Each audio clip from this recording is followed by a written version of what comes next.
Bien, en este día, hermanos, entramos a una serie nueva titulada El verdadero Jesús. El verdadero Jesús. Y quiero traer un mensaje titulado El rey que fue profetizado. El rey que fue profetizado de esta serie, El verdadero Jesús. Y para comenzar vamos a leer el primer versículo del Nuevo Testamento, Mateo capítulo 1, versículo 1. Y usted lo puede seguir con sus ojos o con su vista en la pantalla. O preferible si tuviera su Biblia y usted la leyera en su Biblia. Pero dice la palabra del Señor así, Mateo 1:1. Registro genealógico de Jesucristo. Y menciona, ¿hijo de quién? De David y de Abraham. Hijo de David y de Abraham. Hermanos, entramos en este nuevo capítulo, en este nuevo libro, donde vamos a atravesar el libro de Mateo completamente. Vamos a hacerlo a través de varias semanas, diría algunos meses.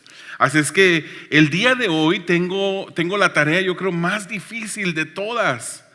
De todos los versículos o partes de las Escrituras, considero yo que estos versículos del 1 al 17 que vamos a estar repasando el día de hoy son los versículos más difíciles o un poquito más complicados para predicar del libro de Mateo.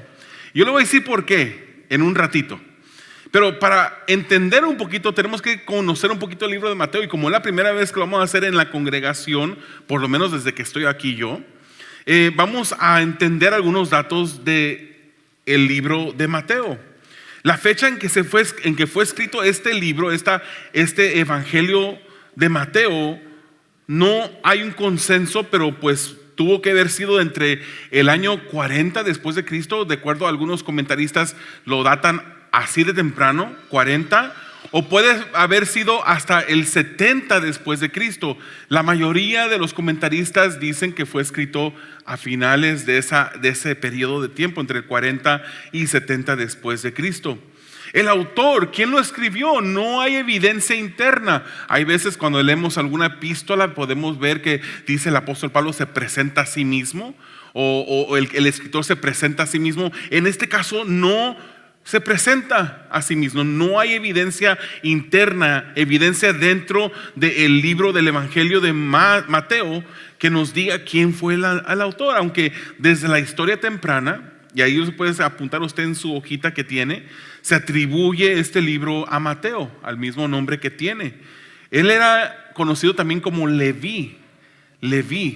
Mateo era Leví era Mateo, y él era un cobrador de impuestos, una persona que la gente no quería, una persona que era considerada como un traidor a los judíos. Imagínense, los judíos estaban siendo gobernados, oprimidos por el imperio romano, habían sido conquistados, y para recaudar fondos o impuestos, el gobierno romano utilizaba a los mismos judíos, escogía a algunos judíos para que ellos cobraran esos impuestos.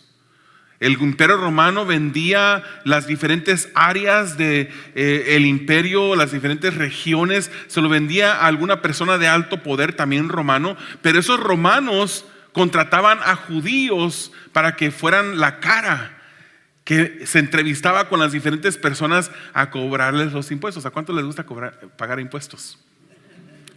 Es algo que tenemos que hacer. Tenemos calles que construir, que mantener, tenemos las escuelas con que pagar, hay que pagar impuestos. Pues Mateo o Leví era uno de esos, y por tanto, delante del pueblo judío, los cobradores de impuestos eran considerados como traidores.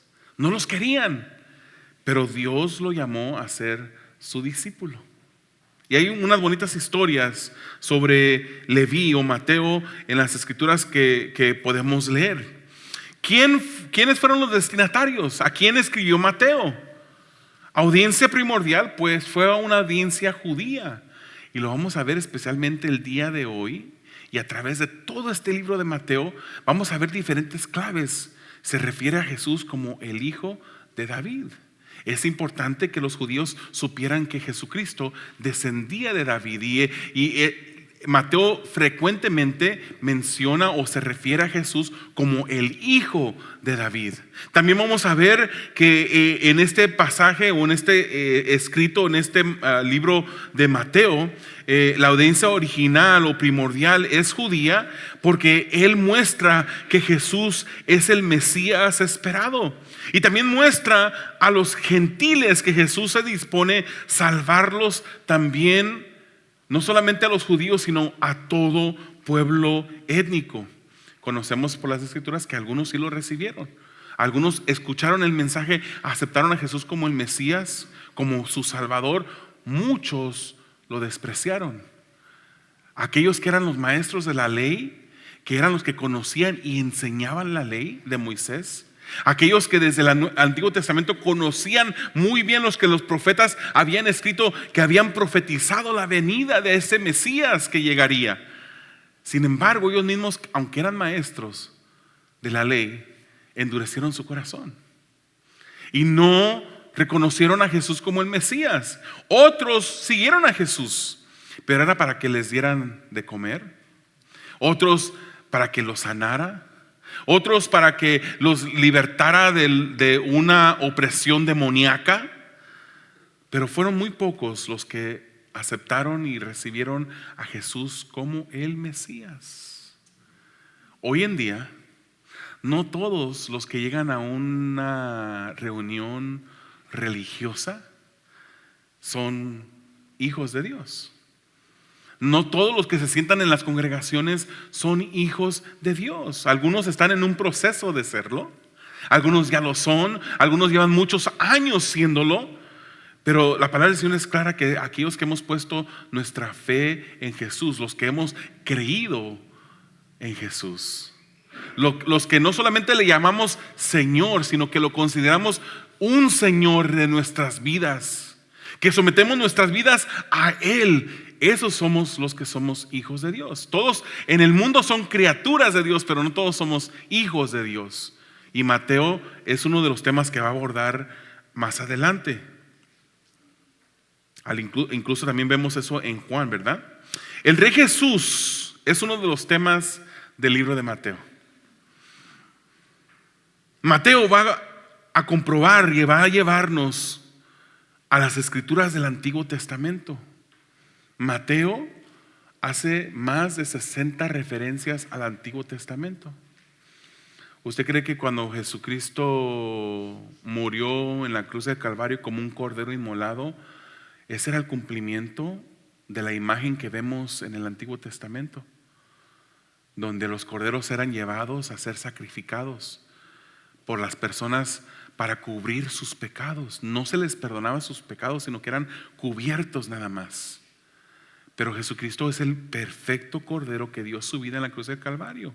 A la misma vez, Hebreos nos dice que Él es el sacerdote también, el que ministra, el que se dio a sí mismo. Entonces, todas esas imágenes que vemos en el Antiguo Testamento, el pan que descendía del cielo, lo vemos ahora que en el Nuevo Testamento Jesús se describe como el pan de vida. Entonces vemos muchas imágenes en el Antiguo Testamento que Mateo hace referencias a ellas para decirle a los judíos, especialmente, primordialmente a los judíos: ¿se fijan? Este es el que venía, este es el cual profetizaron los profetas.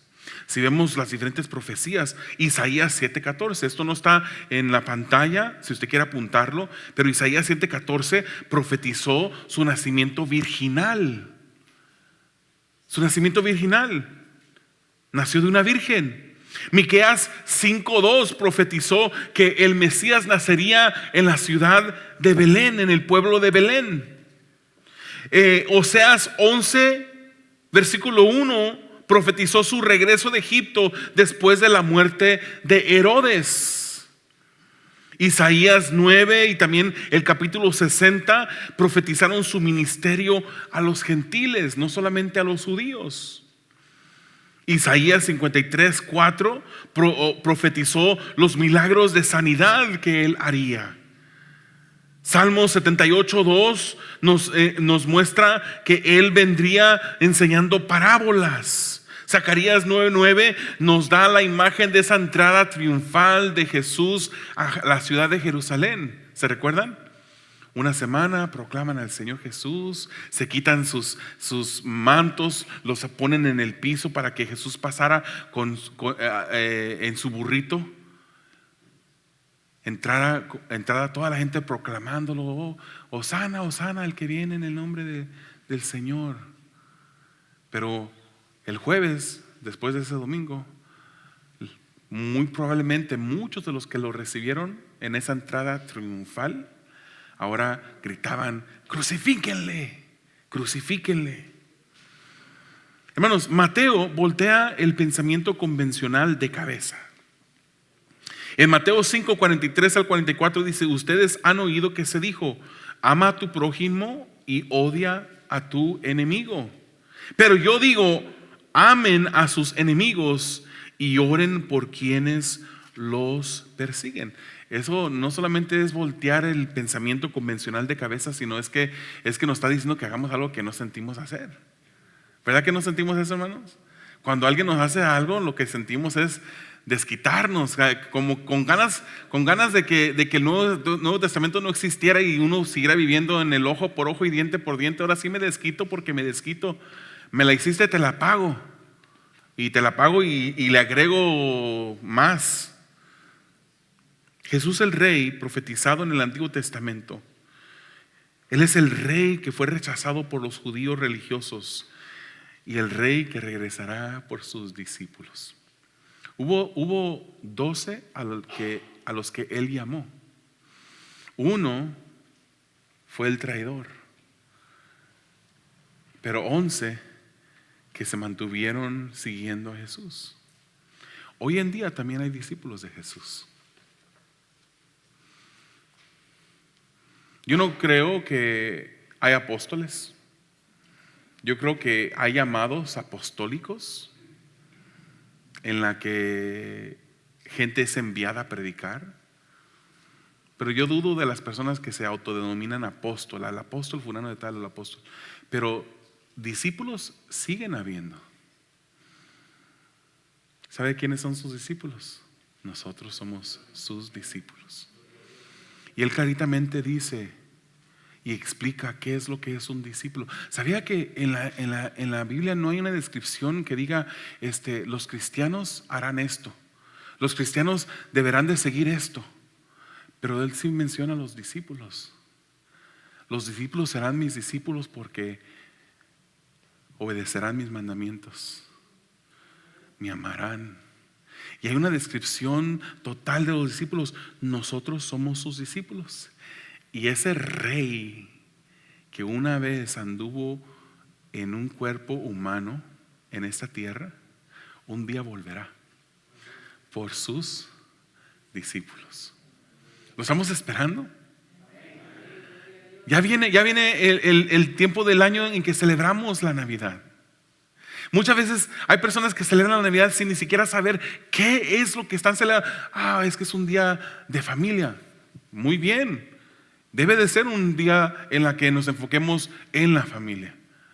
Es que es un día cuando me regalan, me preguntan qué es lo que quiero que me regalen. Yo les doy mi lista y hay personas hasta que se endeudan comprando los regalos para sus hijos que después tienen que estar pagando en el año, no alcanzan a pagar.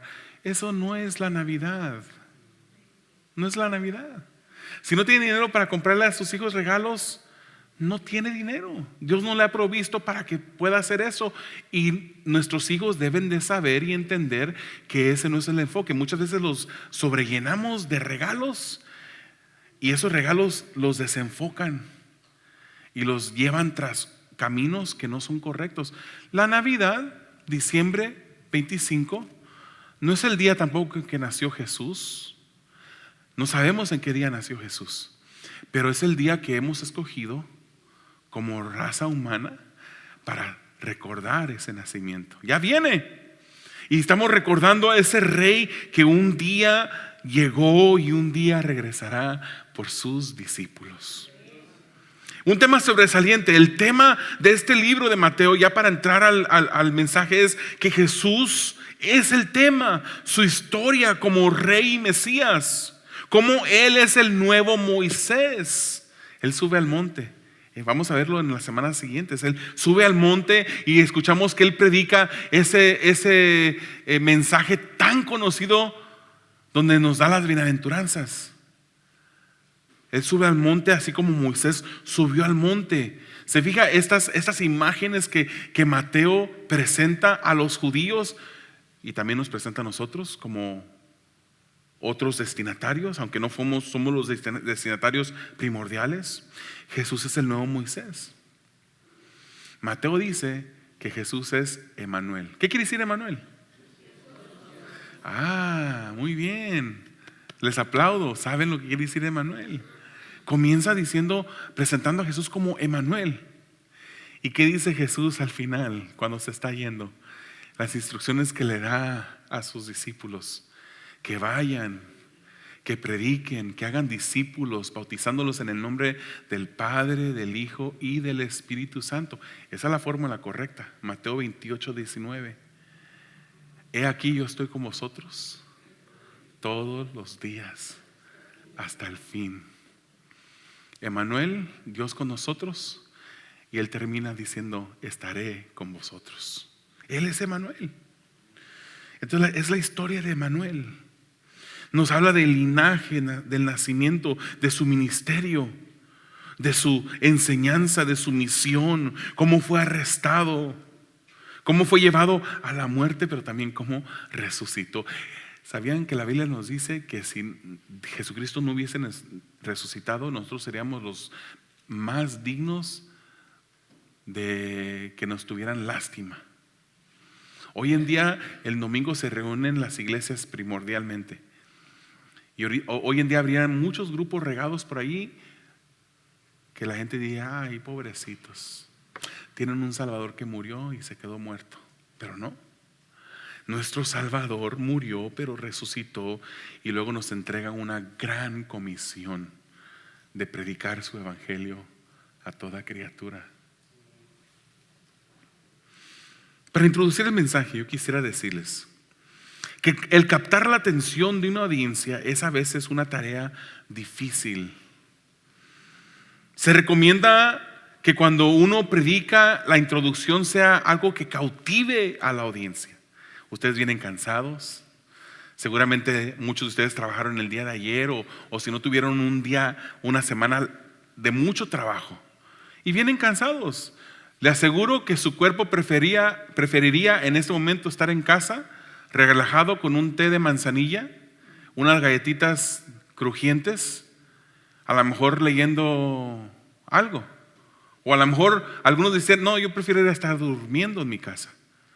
Este cuerpo uno lo tiene que obligar y uno viene a reunirse aquí porque queremos ser obedientes a lo que Jesucristo nos dice, a lo que Dios nos dice en su palabra.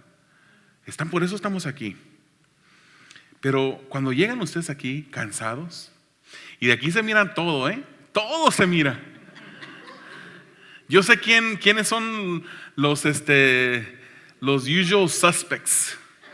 Yo sé quiénes son los que típicamente empiezan a imaginarse que están en una pelea de boxeo y mueven su cabeza para un lado y para otro. Se mira todo. Entonces se recomienda que cuando se presenta una introducción a un mensaje, que sea una introducción que cautive la atención de la audiencia, que se haga por medio de una pregunta interesante, que se haga por medio de una historia cautivadora, que se dé un ejemplo vívido con la cual la audiencia se pueda conectar, que se dé una estadística asombrosa, o que se haga una cita interesante, se dé una cita interesante de alguien que dijo algo en algún tiempo. Si escribimos un libro, el escribir un libro no es la excepción. Cuando una persona escribe un libro, debe de cautivar la atención de la gente desde el principio. Entonces, fíjese cómo comienza Mateo. No lo voy a leer todo, pero los primeros 17 versículos son los versículos que nos atañen en esta mañana. Fíjese cómo comienza Mateo. Libro de genealogía de Jesucristo, hijo de David, hijo de Abraham. Abraham fue padre de Isaac, Isaac de Jacob y Jacob de Judá y de sus hermanos. Judá fue padre de Fares y de Sera, cuya madre fue Tamar. ¿Cuántos días le dio sueño? Por eso es que decía que es uno de los pasajes más difíciles de predicar. Este pasaje del versículo 1 al 17 es muy raro que Mateo haya comenzado así. En lugar de decir que este fue un hombre que descendió del cielo y vino a sanar y a levantar a muertos y hizo prodigios y proezas. Fulano fue padre de Sutano y luego vino Mengano y luego... Hermanos, este pasaje de los versículos del 1 al 17 parece uno de esos pasajes que pueden funcionar como pastilla para el insomnio. En un momento cuando usted tenga insomnio, y no estoy sugiriendo que disminuyamos la palabra de Dios a un nivel de pastilla de insomnio, pero muchas veces pasajes como esto uno diría, ¿por qué fueron escritos aquí? Y si lo vemos el libro de números está repleto de números, de genealogías, de diferentes cosas como estas. Pareciera que Mateo no tuvo interés en atrapar la atención de su lector, pero la mención de esta genealogía, cada nombre mencionado tiene un propósito, y es lo que vamos a ver en esta mañana. Téngame paciencia un momentito, pero vamos a ver el resumen de la genealogía. No lo leí todo, pero hay nombres importantes que para la audiencia judía iban a tener sentido leerlas. Vamos a ver el resumen: el hijo de un rey e hijo de la promesa. El primer punto, Mateo 1:17 dice: así que hubo en total 14 generaciones desde ¿quién? Abraham. De ahí podemos ver que para un judío, hermanos, que mencionaran a Abraham era algo interesante, como para un mexicano que digan Emiliano Zapata o que digan Francisco Villa. Son ya nombres que uno, esa es mi historia, yo de ahí vengo, de México. Entonces uno se identifica con esos personajes. Cuando se menciona que hubo 14 generaciones desde Abraham hasta David. David, otro nombre también que le llama la atención a un judío, el rey más popular de todos los reyes que ha habido en Israel. Y lo dice 14 desde David hasta la deportación a Babilonia. Un tiempo muy oscuro de la historia de Israel que todos conocían muy bien. Y 14 desde la deportación hasta el Cristo, el ungido, el Cristo. ¿Y por qué 14 generaciones? Si vemos, hermanos, no sé si ustedes se ponen a contar y pueden ver otros pasajes del Antiguo Testamento. Usted puede ir a Primera de Crónicas capítulo 3 y usted puede ver que allí en la genealogía de Jesucristo hay un Joacim que no está incluido aquí en Mateo 1 del 1 al 17. Faltó. ¿Ya encontramos un error en la palabra? No es así. Fue omitido. Ahorita lo voy a explicar por qué. Primera de Crónicas capítulo 3 también, del versículo 10 al 15, vemos que en realidad hubieron 17 generaciones desde David hasta la deportación, pero Mateo dice que fueron 14. ¿Dónde está la aparente discrepancia? ¿No fueron 14? Fueron 17. Se omiten los nombres de Ocosías, de Joás y Atalía. ¿Los puede encontrar usted en esos versículos, 17 versículos? No los va a encontrar. Segunda de Reyes 10 nos dice que Jorán se casa con una mujer pagana, y el profeta declara que nadie de la casa de Acab, de quien descendía Jorán, se sentaría en el trono sino hasta la 4ª generación. O sea, ahí están los 3 que fueron eliminados. Esa es una posible razón por la cual Mateo omite estos 3 nombres. O posiblemente la intención del escritor, hermanos, es omitir algunos nombres para abreviar la genealogía de Jesucristo sin perder el sentido, sin perder la conexión. Él nomás quiere conectar a Jesús con David, con el cautiverio, con David y luego con Abraham. Esas son las tres etapas que se mencionan en esta genealogía. Esa fue la intención del autor. Posiblemente quiso crear tres grupos balanceados de 14 para facilitar la memorización de los judíos.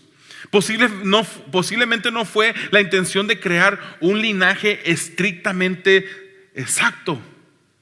La intención es simplemente probar de dónde viene Jesús. Mencionando a personas importantes, conectar a Jesús con David y con Abraham. Hermano, ¿quién era Abraham? Si ustedes no saben, hermano, me va a dar mucha vergüenza, porque acabamos de terminar una serie de Abraham. Vimos diferentes historias de Abraham, lo que sucedió con Abraham. En una conversación entre los religiosos y Jesús, Jesús reconoce que eran descendientes de Abraham, o sea, que eran judíos. Y se les dice, Jesús les dice a los religiosos, yo sé que ustedes son descendientes de Abraham, sin embargo procuran matarme porque no está en sus planes aceptar mi palabra. O sea, los reconoce como hijos de Abraham, como judíos. Los religiosos le contestan con altivez y le dicen, nuestro padre es Abraham. Con orgullo lo dicen ellos. Somos judíos, nuestro padre es Abraham.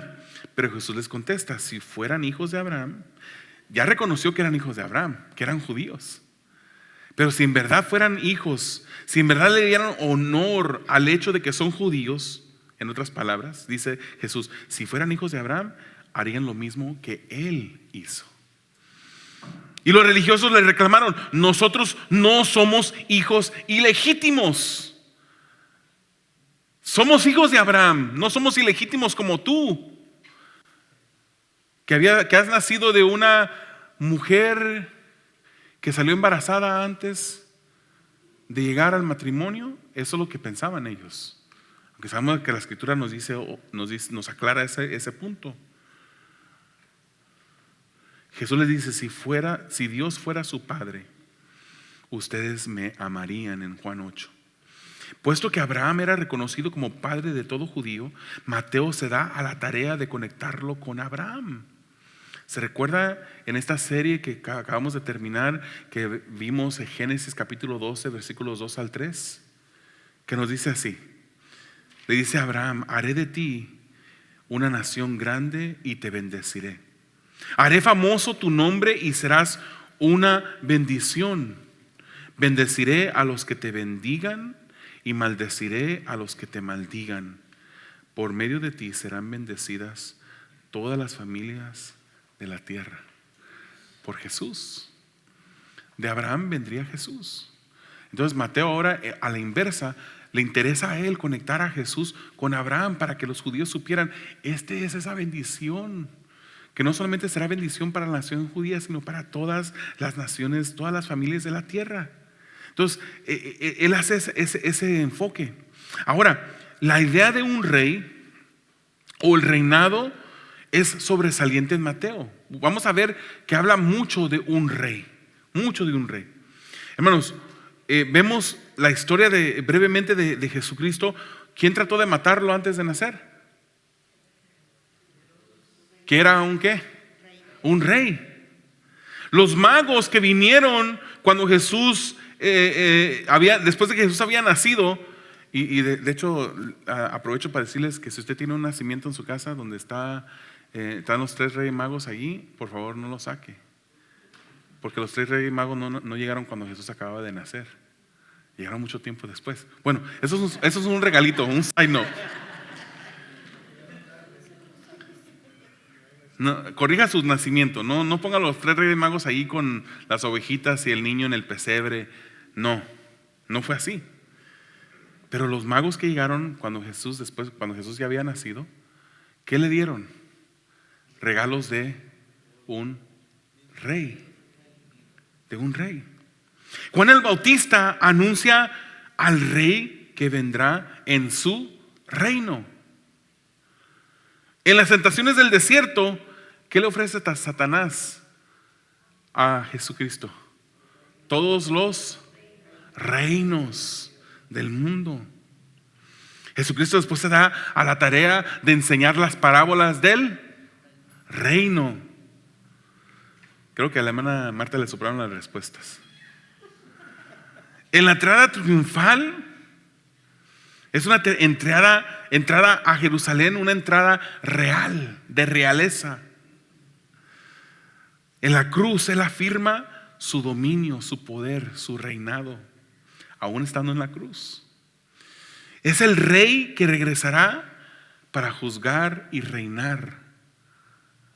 O sea que el libro de Mateo está lleno de estas conexiones a un rey, a un reino.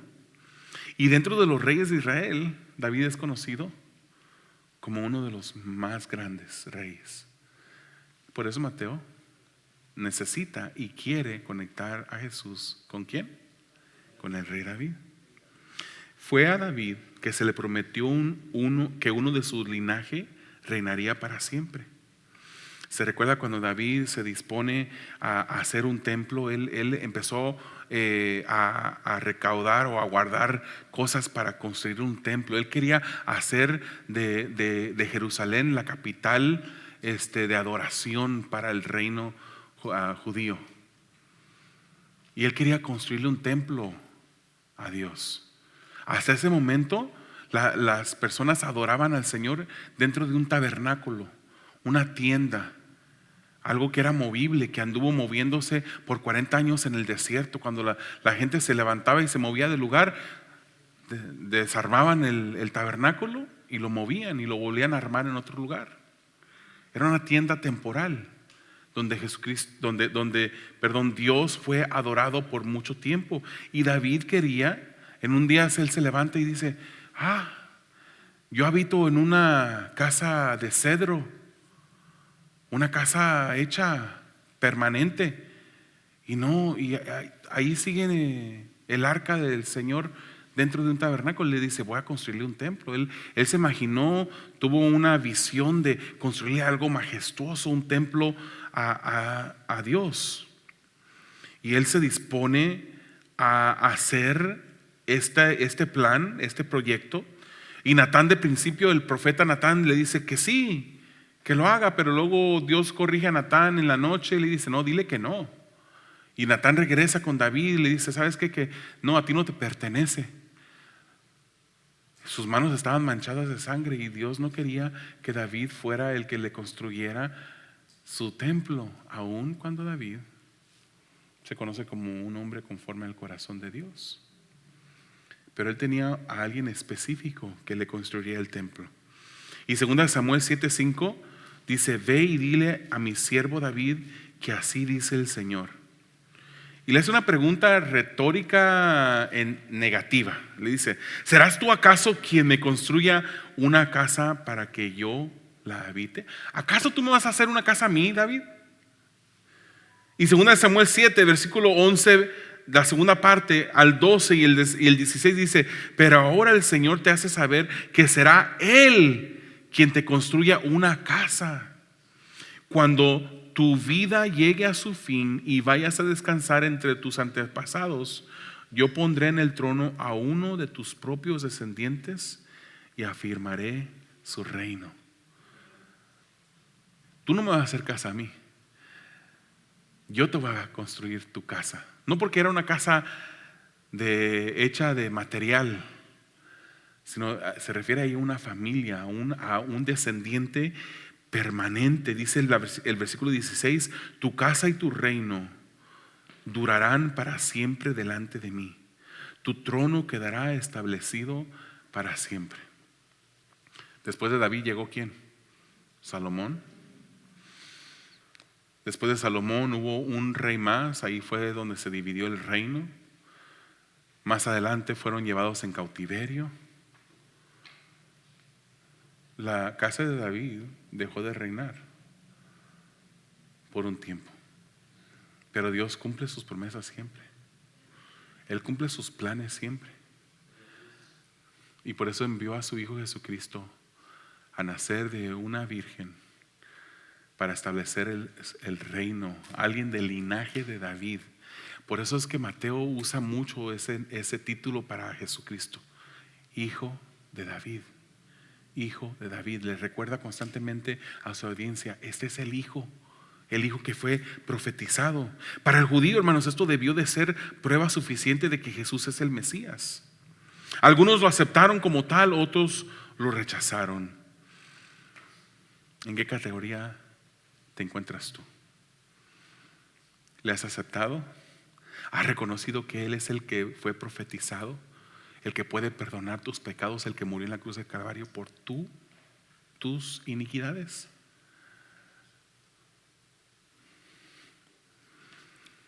El segundo y tercer punto, hermanos, sé que me he demorado en el primer punto, pero son breves. Segundo punto, la gracia de Dios en la genealogía de Jesús. Si yo hubiera diseñado la genealogía de Jesús y hubiera escogido a personas por medio de las cuales vendría Jesús, de repente yo pienso que a lo mejor yo haría las cosas mejor que Dios.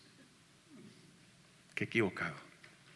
Porque yo me pongo a analizar quiénes fueron sus antepasados de Jesús. Cuando vemos los nombres que encontramos aquí en los versículos del 2 hasta el 16, yo me pongo a pensar y ver y los examino y veo muchas cosas negativas de dónde vino Jesús. Pero a la vez, hermanos, ese es un ejemplo bello que vemos la gracia de Dios en medio de todo esto. Nosotros estamos compuestos de nuestros antepasados. Yo venía preguntándole a mi esposa, ¿a quién me parezco más? ¿A mi mamá o a mi papá? Mi papá ya falleció hace 19 años, poco más. Mi esposa obviamente lo conoció. Y ella me dijo pues que hay cosas que tengo de mi mamá y de mi papá. Físicamente dice que me parezco más a mi papá. No, iba a hacer una broma, pero mejor no. Nosotros nos parecemos a nuestros antepasados, hermanos. A nuestros modos que tenemos, nuestra manera de hablar, lo que decimos, cómo lo decimos, las muecas que hacemos. Las hemos heredado, las hemos visto, las hemos imitado de nuestros antepasados. Pero Jesús fue diferente. Jesús desciende de Abraham y de David para cumplir la profecía, pero es diferente a sus antepasados. Todo antepasado de Jesús fue pecador. Fueron hombres y mujeres pecadores, pero Jesús no lo fue. Si vemos en el versículo 2 encontramos el nombre de Abraham.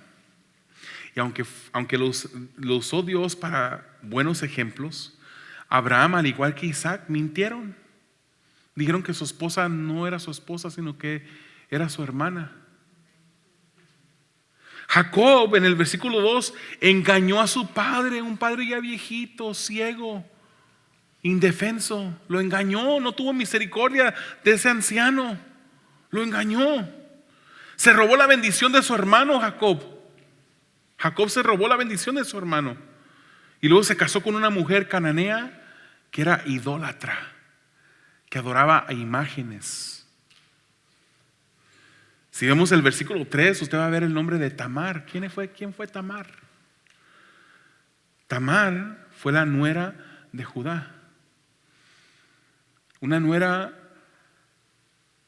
que se casó con obviamente los hijos de Judá. Con un hijo de Judá se muere antes de tener descendencia. Otro hijo se casa con ella para darle prole a su hermano. Ese también se muere. Y quedaba uno, el más jovencito, y Judá no quería entregárselo. Pero esta mujer se viste de prostituta junto a la calle, junto a una carretera, y engaña a su suegro, Judá. Su suegro se acuesta con ella, ella queda embarazada.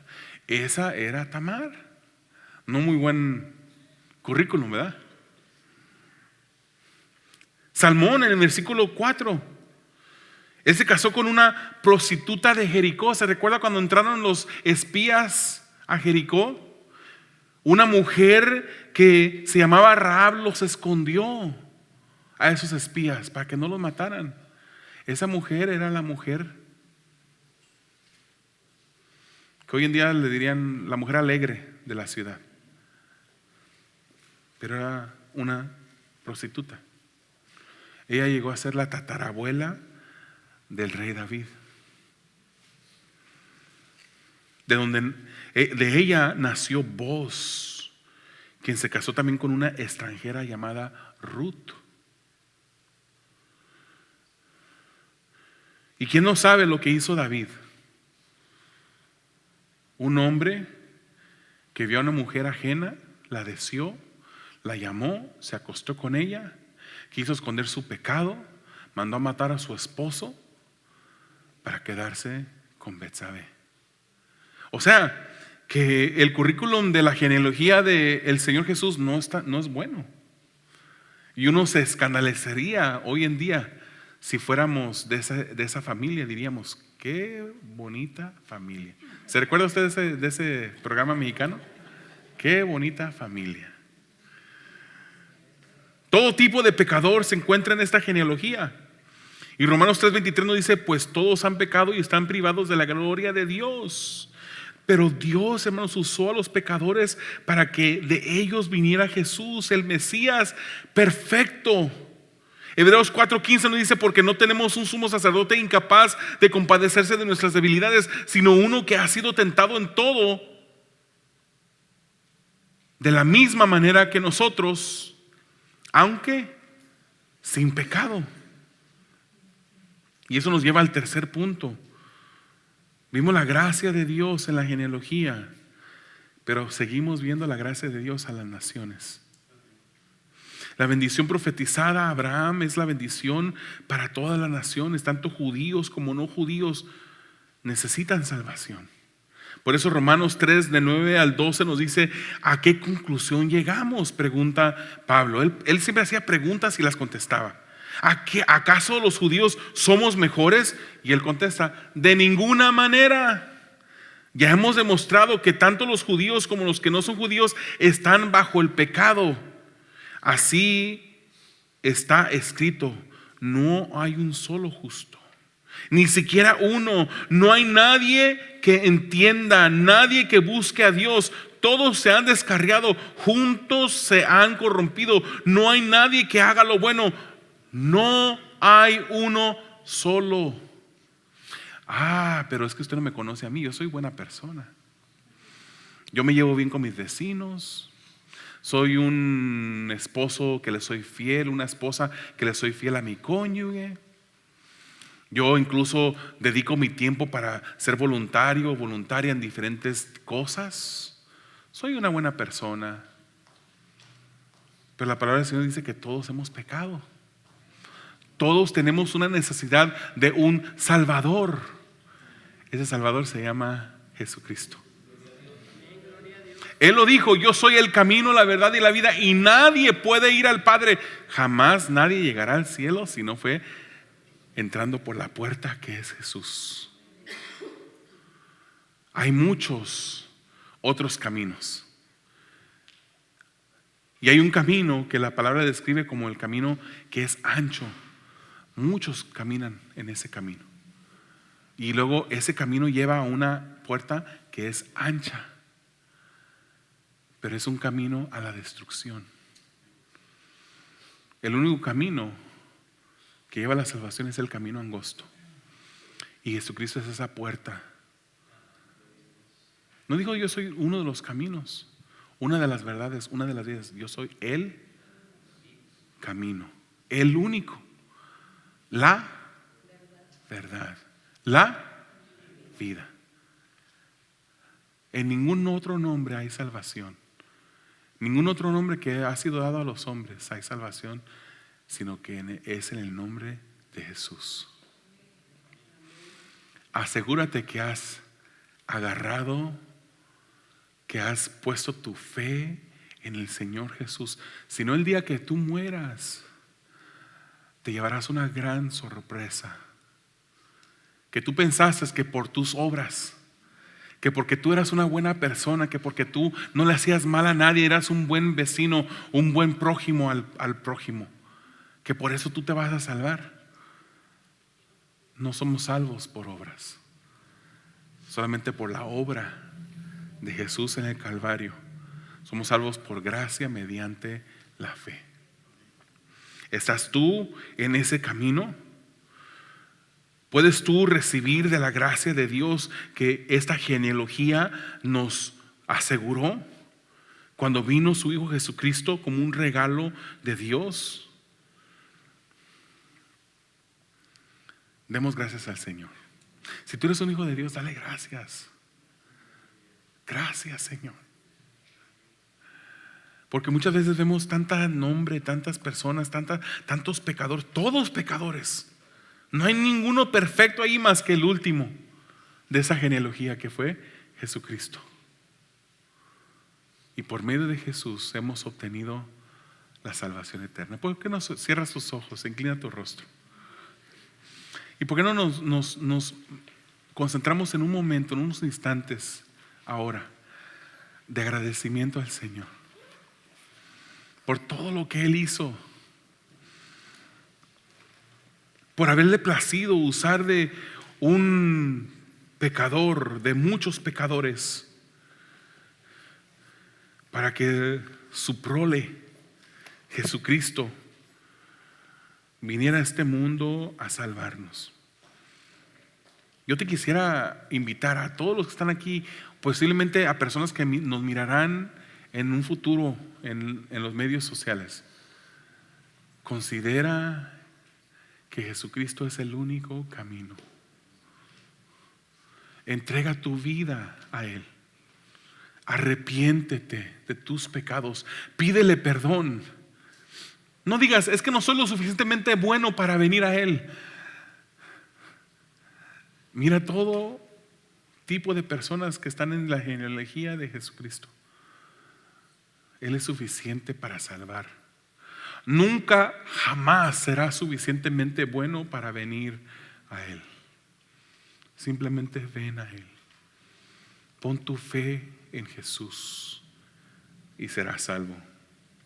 Amado Dios, te damos gracias por esa tu palabra, por este Mesías, este Cristo, el ungido, Señor, que tú enviaste a esta tierra para darnos salvación. Eres tan bueno, eres tan misericordioso con nosotros, Señor, que nos has dado lo que no merecíamos. Merecíamos la muerte eterna, merecíamos ser castigados para siempre, en el lago de fuego terminar. Pero es por tu gracia, por tu misericordia, que ahora podemos disfrutar y tener una seguridad que en el momento cuando nosotros faltemos en esta tierra, estaremos en tu presencia. Eso fue lo que tú has logrado. Esta fue la promesa que tú cumpliste para Abraham. Esta fue la casa que tú profetizaste para David, la que prometiste que tú establecerías su reino para siempre a través de uno. Abraham nunca escuchó el nombre de Jesús, pero creyó en ti para fe, en fe para salvación, para justificación. David nunca escuchó el nombre de Jesús, pero es el Salmo 22 que él escribe 800 años antes de la crucifixión, mucho antes de que los romanos inventaran este castigo de la cruz, que él profetiza al hijo de David y cómo éste moriría en esa cruz por nuestros pecados. Señor, gracias por cumplir tus promesas. Pedimos, Señor, que tú nos ayudes ahora a vivir de tal manera, Señor, que podamos honrarte por la manera de vivir, obedecerte. Tú regresarás por tus discípulos. Ayúdanos a ser discípulos fieles a ti. Y oro, Señor, por esas personas que no te conocen. Que tu Espíritu Santo traiga convencimiento en este momento. Que aun cuando no se repitan unas palabras, Señor, tú les traigas arrepentimiento delante de ti. Tú les des fe salvadora y puedan arrepentirse y pedirte perdón para salvación. Te lo pedimos confiando que tú lo puedes hacer en el nombre de Jesús. Amén.